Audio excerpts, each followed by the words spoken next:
اللہ رب العزت نے ایسی سخاوت عطا کی، ایسی سخاوت عطا کی کہ کائنات میں آپ کا خلق ایسا عظیم ہوا کہ ساری کائنات کے سخی ایک طرف اور وہ سارے سخی ہو کر میرے مصطفیٰ کے دروازے کی خیرات حاصل کرتے ہیں۔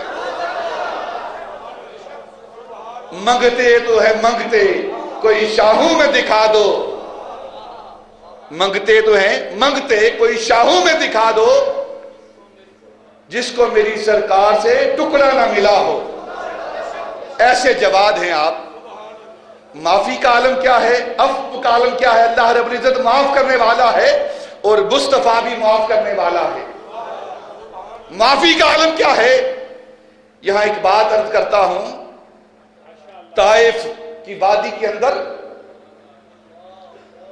نبی پاک صلی اللہ علیہ وسلم اللہ رب العزت کی توحید کا پیغام لے کر جاتے ہیں۔ وہ طائف کی وادی جب آپ وہاں تشریف لے جاتے ہیں، اللہ رب العزت کی توحید اپنی رسالت کا اظہار کرتے ہیں، تو وہاں کے رہنے والے اوباش لوگ، وہاں کے رہنے والے وہ نبی پاک صلی اللہ علیہ وسلم کی ذات پر ظلم کرتے ہیں۔ بڑے وہ بچوں کو اکٹھا کر کے کہتے ہیں یہ دیوانہ ہے، معاذ اللہ، پاگل ہے، مجنون ہے، اسے پتھر مارو۔ یہ کہتا ہے میں نبی ہوں، میں اللہ کا رسول ہوں، یہ دیوانوں جیسی باتیں کرتا ہے، اسے پتھر مارو۔ نبی پاک صلی اللہ علیہ وسلم اللہ کی توحید کا پیغام دے رہے ہیں، بدلے میں پتھر مارے جا رہے ہیں۔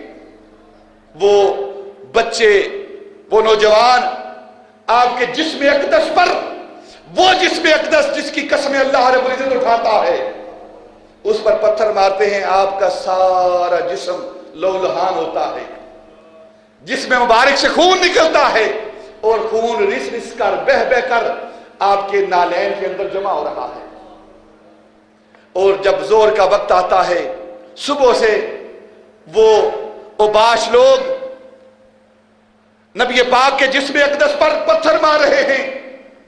جب زور کا وقت آتا ہے، پیارے آقا نماز ادا کرنے کے لیے ایک جگہ بیٹھتے ہیں، اپنے نالین کو اتارنے کی کوشش کرتے ہیں، خون کی وجہ سے، جم جانے کی وجہ سے وہ نالین مبارک آپ کے پاؤں مبارک کے ساتھ چمک جاتے ہیں، اترتے نہیں ہیں۔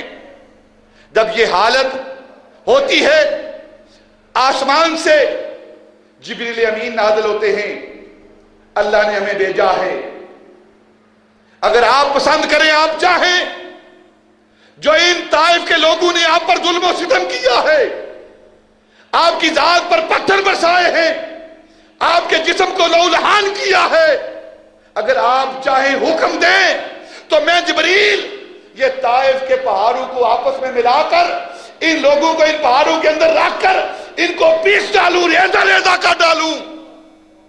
نبی پاک صلی اللہ علیہ وسلم جبریل امین کی طرف دیکھ رہے ہیں، خاموش ہیں۔ وہ صبر کا پہاڑ، وہ صبر کا پیکر رسول، وہ عفو درگزر کرنے والا رسول، وہ رحمت لقب پانے والا رسول، وہ خاموش جبریل امین کی طرف دیکھ رہے ہیں۔ جبریل امین عرض کرتے ہیں آپ حکم دیں، میرے پروں کے اندر طاقت ہے، میں ایک پر ماروں اور ساری بستی کو تباہ و برباد کر دوں، ان کا نام و نشان مٹا دوں۔ میرے آقا تاجدار مدینہ صلی اللہ علیہ وسلم فرماتے ہیں جبریل تیرے اندر حوصلہ نہیں، ہمت نہیں ہے معاف کرنے کی، تو یہ چیزیں دیکھ کر تیرے سینے کے اندر تو یہ چاہتا ہے کہ پر مار کر سب کچھ تباہ کر دوں، لیکن میں محمد ہوں، اللہ نے مجھے اعلیٰ اخلاق دیے ہیں۔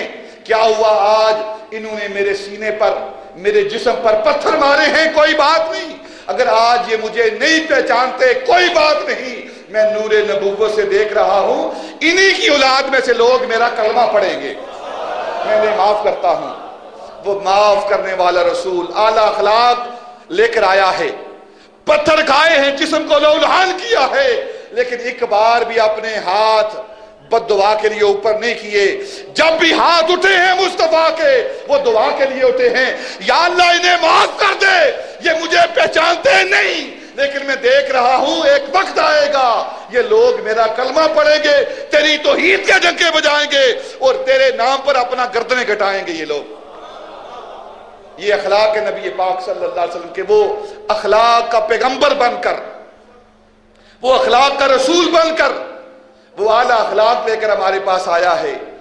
معافی کا جذبہ ہے، عطا کا جذبہ ہے، سخا کا جذبہ ہے، رحم و کرم کا جذبہ ہے، دل نوازی کا جذبہ ہے، شفقت کا جذبہ ہے۔ آپ ساری کائنات سے اعلیٰ اخلاق لے کر، برداشت کی قوت کیا ہے؟ انسان کو تھوڑی سی عزت مل جائے وہ برداشت نہیں کرتا کوئی اس سے بات کرے۔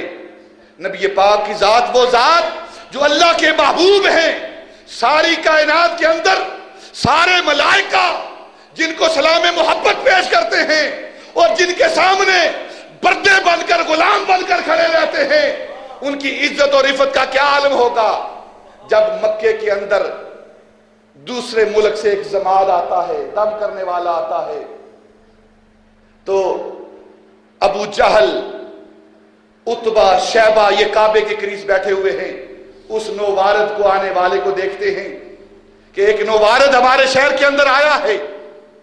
پوچھتے ہیں تو کون ہے، کہاں سے آیا ہے، کیا کام کرتا ہے، تیرے آنے کا مقصد کیا ہے مکے کے اندر؟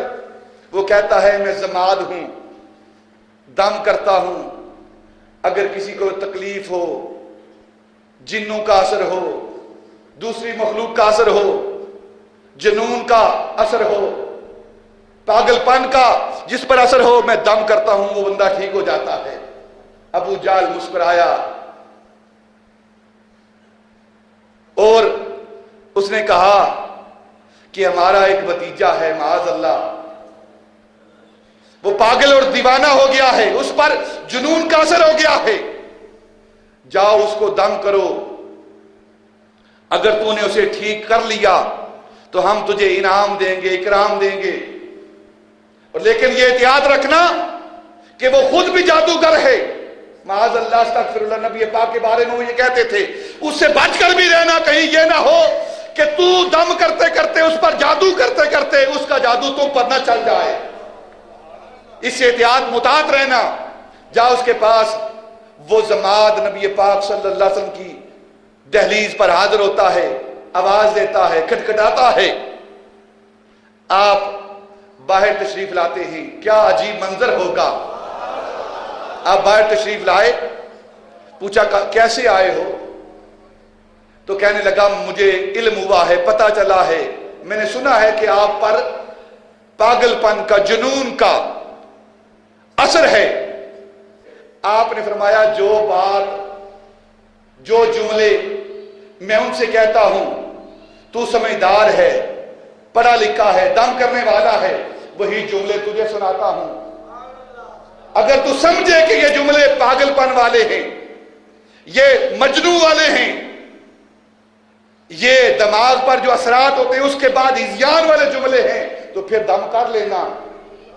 نبی پاک صلی اللہ علیہ وسلم نے اپنا عصا مبارک اپنے ہاتھ میں رکھا، سر پہ امامہ رکھا، تو نبی پاک صلی اللہ علیہ وسلم نے خطبہ پڑھا، نحمدہ ونستعینہ ونستغفرہ۔